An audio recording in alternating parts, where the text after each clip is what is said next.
mai soli. Giovanni 16, 32 e 33.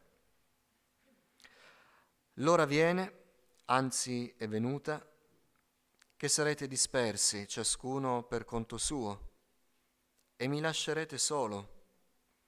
Ma io non sono solo, perché il Padre è con me. Vi ho detto queste cose affinché abbiate pace in me. Nel mondo avrete tribolazione, ma fatevi coraggio, io ho vinto il mondo. Signore, sì, vogliamo farci coraggio, ma coraggio non abbiamo nel nostro cuore, Signore. Chiediamo che la Tua parola diventi coraggio nel nostro cuore.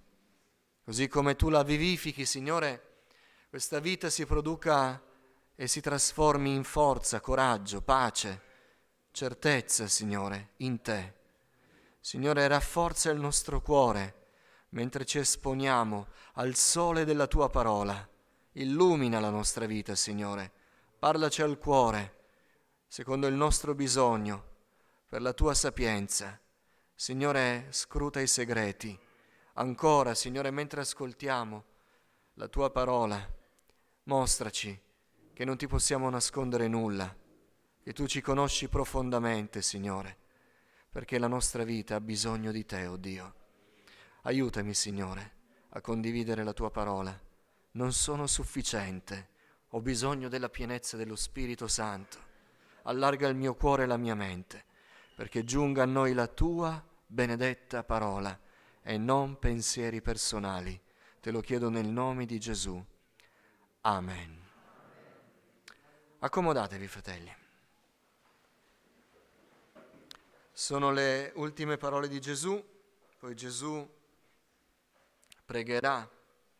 Pensate che queste parole non sono parole dette in un ambiente tranquillo, in una stanza, non erano state dette da Gesù in quello che alcuni pensano fosse l'Alto Solaio, quel luogo dove Gesù disse andate a preparare la cena della Pasqua e dove poi i discepoli in seguito si sarebbero incontrati. No, perché se noi leggiamo attentamente gli ultimi capitoli di Giovanni, scopriamo che Gesù a un certo punto mette fine alla cena e dice andiamo, e inizia a parlare mentre vanno, perché Gesù non perdeva un attimo, non perdeva un'occasione per parlare. Ancora questa mattina, ancora nel tempo odierno, ancora nella nostra vita, Gesù non perde un'occasione.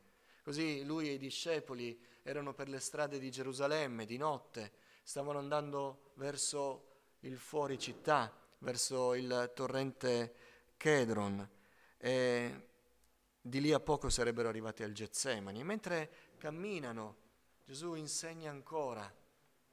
Mentre noi andiamo a lavoro, mentre noi camminiamo nelle strade di questo mondo, mentre noi traffichiamo le cose che dobbiamo fare nella nostra vita, il Signore è con noi e ci parla, come faceva quella notte con i discepoli. Così attraversarono probabilmente un vigneto. Gesù attirò l'attenzione dei discepoli su quel vigneto e disse: io sono la vite, voi siete i tralci. Conosciamo bene quel passo. E così da quello che videro il Signore trasse una lezione. E mentre erano così in cammino, si apprestavano ad arrivare al Getsemani, ma erano ancora dentro la città.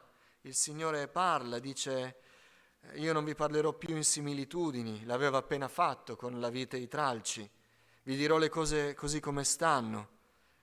Io sarò tolto a voi, inizierò a essere preso e andrò sulla croce.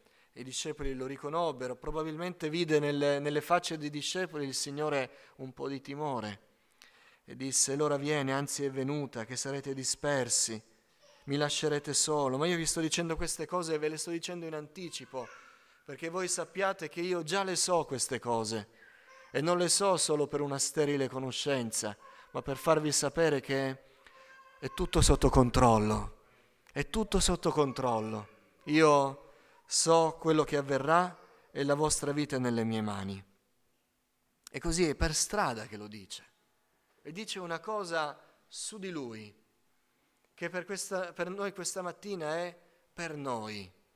Dice: voi mi lascerete solo, ma io non sono solo, perché il Padre mio è con me. E se possiamo elencare le cose che Gesù visse nella sua umanità, la solitudine, possiamo dire che umana lui la visse. Gesù fu abbandonato. Gesù fu abbandonato dalla sua famiglia. Quando in Galilea i suoi parenti, Maria, colei che viene venerata da milioni di persone, Maria, e i fratelli e le sorelle di Gesù, fratelli e sorelle di Gesù. I Vangeli ci dicono che Gesù aveva fratelli e sorelle, e 2 sono scrittori del Nuovo Testamento. Non solo lo avevano abbandonato, ma quando Gesù doveva andare a Gerusalemme, tra fratelli ci fu uno screzio, e i fratelli non credevano in lui, e un po' lo accusavano di essere un presuntuoso, erano invidiosi forse, chissà, ma addirittura in Galilea lo avevano scaricato e poi si erano presentati alla porta di una casa in cui lui stava insegnando, perché volevano che i presenti portassero a loro Gesù, perché lo volevano portare via, perché per loro era pazzo, metteva in discredito la sua famiglia, era uno scandalo per la sua famiglia. E Gesù in quel passo disse, quando qualcuno gli riferì da fuori: guarda che c'è tua madre, ci sono i tuoi fratelli, vogliono che vai con loro, vogliono che smetti di fare quello che stai facendo. Gesù disse: chi sono mia madre e i miei fratelli? Sono quelli che fanno la volontà di Dio. Ma Gesù fu abbandonato e lasciato solo dalla sua famiglia. Meno male che aveva gli amici. Ma Gesù, mentre sta dicendo queste cose, sta già anticipando che gli amici lo avrebbero abbandonato. Voi mi lascerete solo. Ma quanto è preciso Gesù, quanto è glorioso nel suo parlare. Lui non dice: voi mi farete stare solo. A lui dice: voi mi lascerete solo, ma è un vostro lasciare me. Io non sono solo, io ho il Padre con me. Alleluia. Quindi Gesù affrontò la solitudine. La solitudine è un problema serio. Sapete che la nostra società è stata definita la società della solitudine. Una cosa molto particolare in un tempo di iperconnessione, in cui siamo connessi con il mondo 24 ore su 24. Sembra strano, eppure è la società della solitudine. Il tempo del Covid ha portato una nuova pandemia, che non è quella del virus, ma è quella della solitudine. È stata fatta una statistica: il 55% degli italiani ha dichiarato nel tempo del Covid che il male maggiore che stava soffrendo era la solitudine. C'è una piaga che ha l'onda lunga dopo la fine della pandemia sui nostri adolescenti. Gli adolescenti, tra tutte le categorie di età, sono quelli che più hanno subito il peso della solitudine. Quando parlavamo del matrimonio anni fa, vi ricorderete, meditavamo sul fatto che anche il piano del matrimonio, che deve essere nel Signore, rientra in un qualcosa che il Signore ha creato nel nostro cuore. Noi non siamo fatti per tante cose, ma sicuramente noi non siamo fatti per essere soli. Dio non ci ha fatti per essere soli, ma la risposta alla nostra solitudine non è il matrimonio. Qualcuno può rimanere deluso, specie chi sta aspettando di sposarsi. La risposta alla solitudine è il Signore. E il matrimonio non può essere una risposta alla solitudine. Tant'è vero che il Signore prevede che nel matrimonio ci sia Lui innanzitutto e poi il marito e la moglie. Il Signore è la risposta alla solitudine. Gesù ha vissuto la solitudine umana. E anche noi, pur avendo tante persone intorno a noi, quante volte ci sentiamo soli? Quante volte sappiamo che le persone intorno non ci danno nulla al cuore?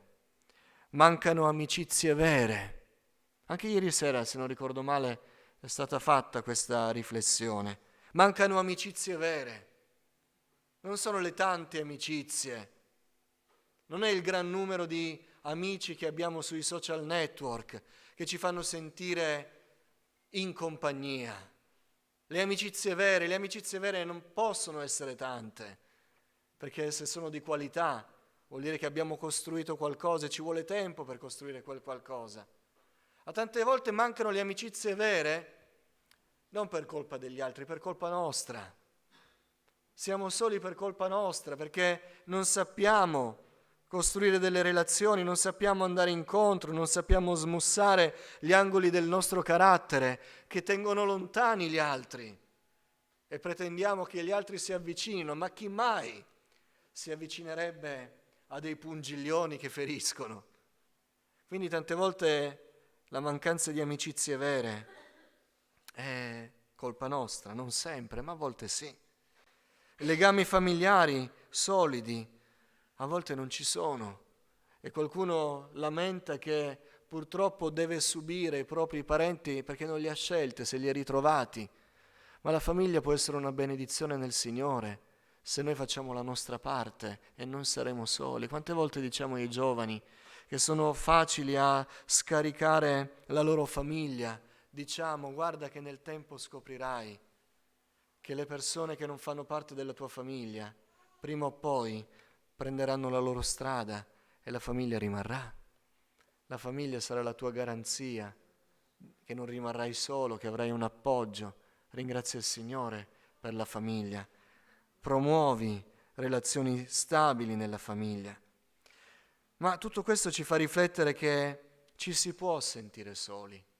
Non è garantito che le tante persone che siamo qui questa mattina rendono la nostra vita ricca.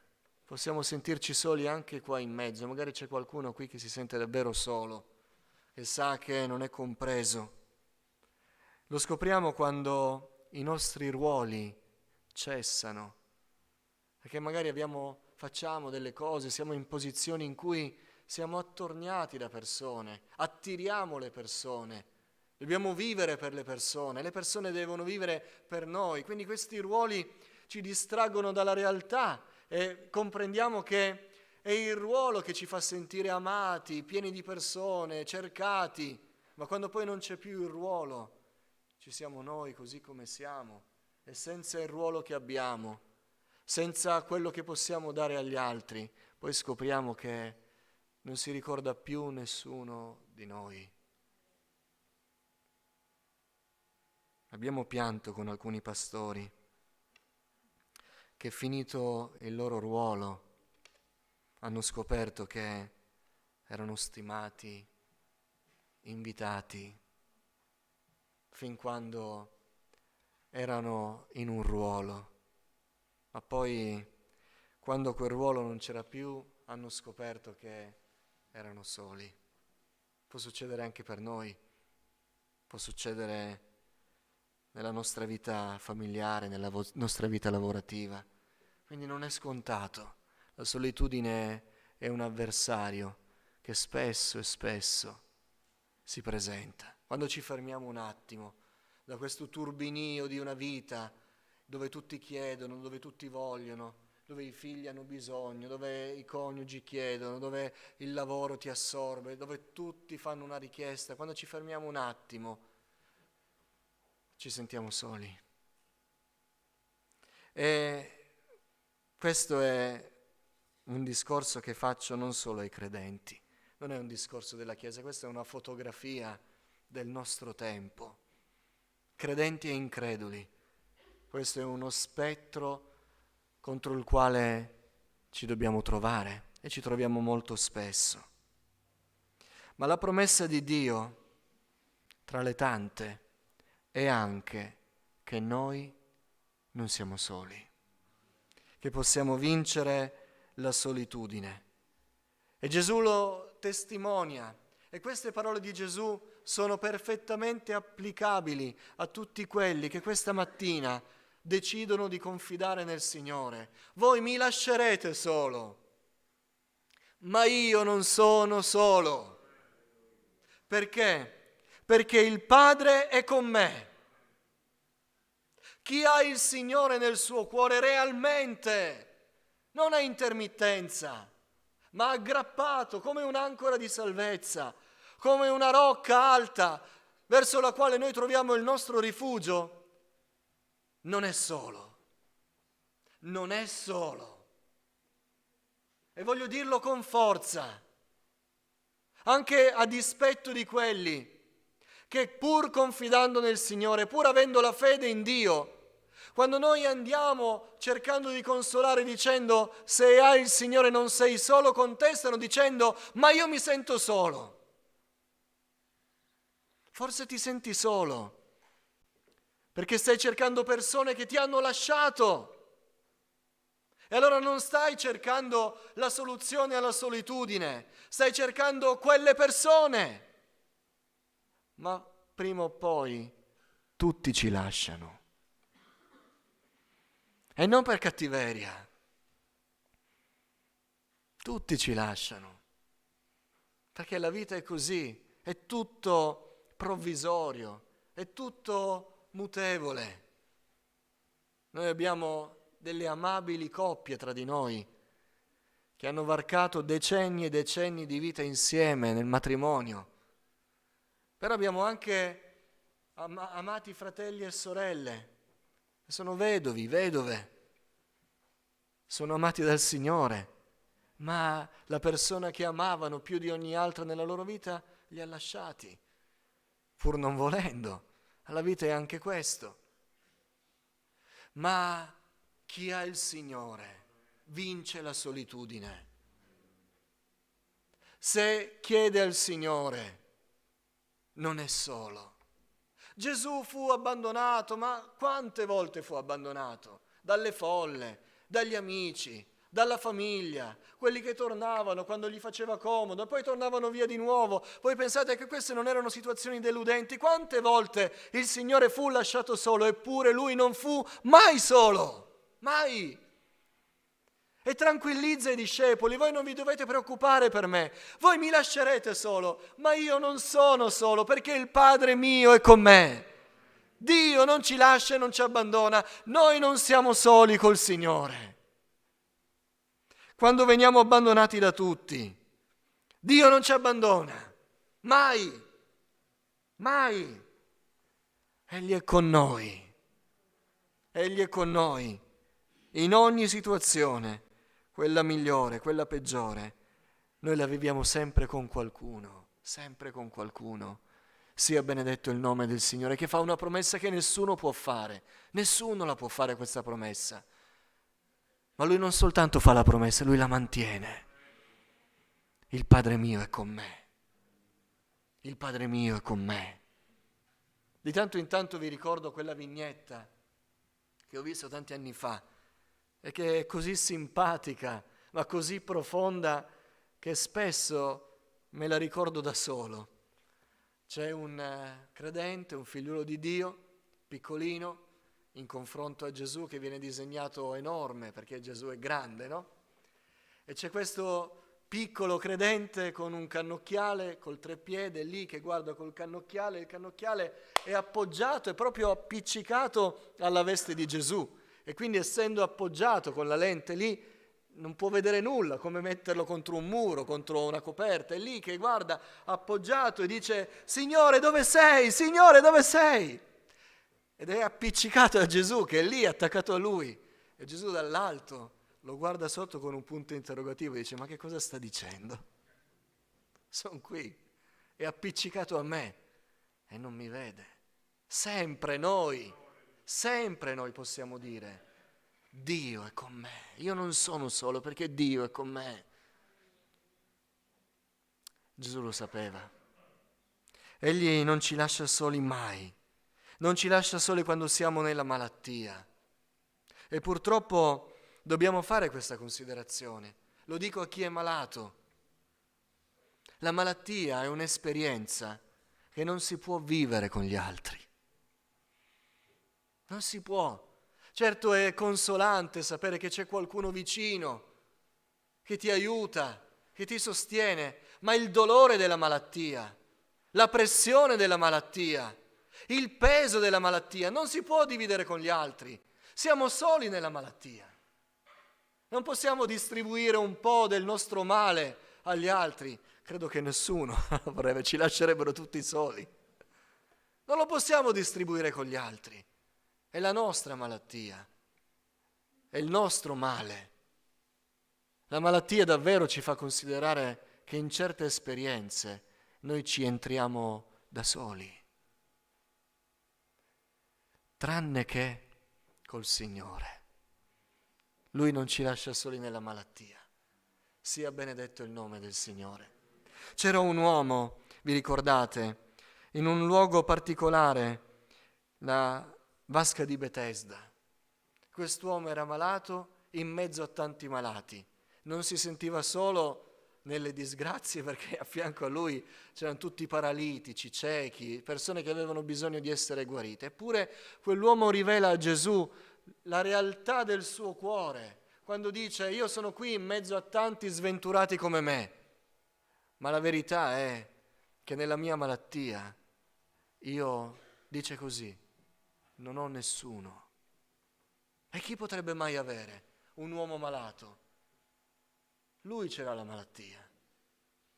E quell'uomo dice: io non ho nessuno. Lui lo dice senza speranza, senza fede, con il cuore indurito. Eppure anche lui non si stava rendendo conto che stava dicendo, che stava facendo questa denuncia proprio a colui che era stato capace di raggiungerlo in mezzo a una folla.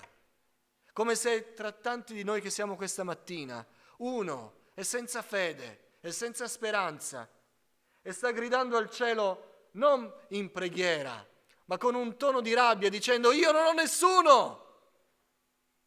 Ma Gesù tra tutti va proprio da lui. E quello è il gesto che dimostra che non era vero che non aveva nessuno. Dio era con lui. Nella malattia il Signore non ci lascia soli. Certo, non possiamo condividere il male con altre persone, ma con Dio sì. Egli non ci lascia. Nell'afflizione Dio si volge a noi. Lo ricorda Davide nel Salmo 25. L'attitudine di Davide, che è l'uomo secondo il cuore di Dio, è diversa dal paralitico di Betesda. Il paralitico di Betesda era senza speranza, era contro Dio, col cuore duro e diceva: io non ho nessuno. Davide si sentì solo, si sentì profondamente solo nella sua afflizione. Quante volte nell'afflizione noi ci sentiamo soli? Siamo afflitti e sembra che il dolore ce l'abbiamo solo noi, siamo stati noi feriti, siamo stati noi delusi. Ma Davide non aveva perso speranza nel Signore e dice al Signore, confessando tutti i suoi limiti: volgiti a me, perché io sono solo e afflitto. Leggetelo nel Salmo 25. Non dice: io sono solo e afflitto, io non ho nessuno, come il paralitico di Betesda. No, ha fede nel Signore. Ecco perché era l'uomo secondo il cuore di Dio. E dice: Signore, io mi sento solo, io sono solo, sono afflitto, non mi comprende nessuno nella mia afflizione, nella mia prova, ma ho una speranza. Volgiti a me, volgiti a me. E se prega così, forse sa che Dio si sarebbe volto verso di lui e Gesù consolò il Signore consolò il suo cuore. Non ci lascia soli nell'afflizione. Se sei afflitto, se sei deluso, se sei ferito, Dio non ti ha abbandonato, non sei solo. Alleluia. Nel servizio Dio non ci permetterà mai di sentirci soli. Molte volte ci sentiamo soli a servire il Signore perché gli altri ci hanno abbandonato. Lo lamentò Elia questo problema. Signore, sono rimasto solo a servirti. Ma stava parlando a colui che non lo aveva abbandonato. Elia era scappato nel deserto per giustificare ancora di più questo suo senso di solitudine e di abbandono. Se io dico al Signore che mi hanno lasciato tutti solo, ma sono ancora qui in mezzo al popolo, chi mi crederà? Sono tra la gente. Allora faccio una cosa furba per giustificare la mia lamentela, il mio scoraggiamento. Me ne vado nel deserto. E se qualcuno mi fermerà nel deserto, io dirò sono solo, e tutti diranno effettivamente sei solo, sei nel deserto. Elia disse al Signore: io ti sto servendo, siamo partiti in tanti. Quando si iniziano i corsi biblici, il SIB per esempio, Tudor, l'avranno detto sicuramente agli inizi, o noi stiamo facendo Kairos, si parte in 100, 200, 300, 1000, ma poi qualcuno dice i cavalli di razza si vedono al traguardo, perché si parte in centinaia e alla fine del corso si è in 4 o 5. Quelli che hanno iniziato Kairos è una sfida per voi, vediamo chi ne rimarrà soltanto uno. Esame dopo esame il numero diminuisce sempre. A Dio non piace questo. Ma non è questo un rimprovero, è una naturale conclusione a cui dobbiamo noi arrivare. A Dio non piace perché quando anche noi siamo lasciati soli nel servizio, Lui non ci ha lasciati soli.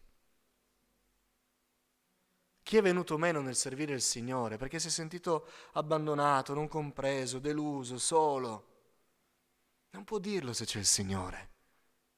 Elia stava dicendo, esattamente come quel paralitico a Betesda: Signore, sono rimasto solo, a colui che l'aveva raggiunto nel deserto. E addirittura gli fece sapere: guarda che ce ne sono parecchi ancora che mi stanno servendo, vai avanti.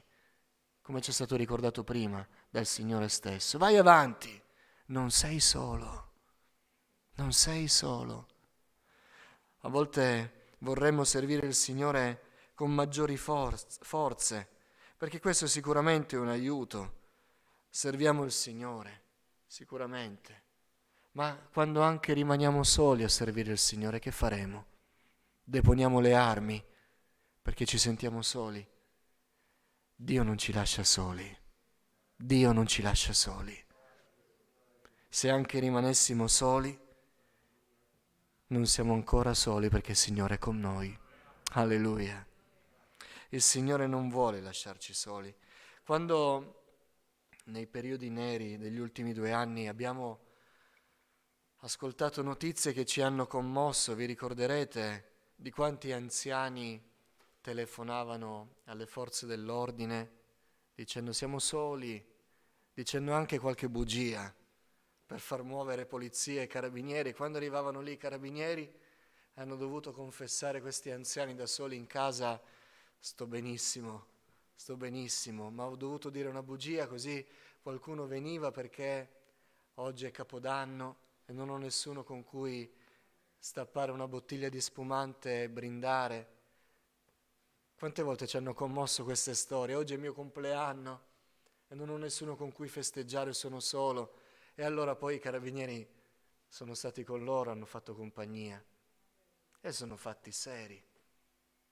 Noi possiamo, per chi ancora non è entrato nella casa famiglia, noi possiamo raccontarvi la storia dei nostri anziani, che quando sono entrati nella casa famiglia, con tutti i loro dolori, il carretto di medicine che avevano, sono entrati anche con un senso di solitudine, ma quando si sono visti non più soli, anche quel carico di medicine è diminuito, perché la cura migliore alla solitudine non sono le medicine, ma qualcuno che sta con noi. Il Signore è venuto per fare questo nella nostra vita. Chi ci dà la forza di andare avanti?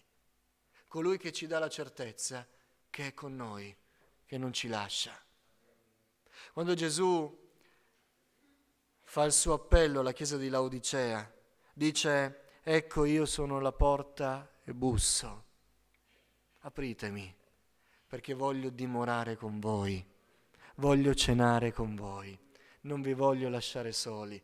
Se ti senti come quell'anziano che sta disperatamente dicendo bugie perché vuole che qualcuno venga per non sentirsi solo. Non hai bisogno di dire bugie questa mattina, non hai bisogno di inventarti qualcosa. Il Signore ha fatto già il suo invito. Io sto bussando, apri la porta, io voglio stare con te, non ti voglio lasciare solo. Non ti devi chiudere dentro di te, non ti devi chiudere nella tua camera, non devi creare delle corazze, non devi lamentarti che nessuno ti comprende. Io sono con te e non ti lascio solo. Concludo rileggendo le parole di Gesù. Voi mi lascerete solo e questo sarà un dato di fatto esteriore. Ma io non sono solo, perché il Padre è con me. Che lo Spirito Santo prenda queste parole e le imprima nel nostro cuore, perché noi adesso che preghiamo possiamo dire: io non sono solo, il Padre è con me.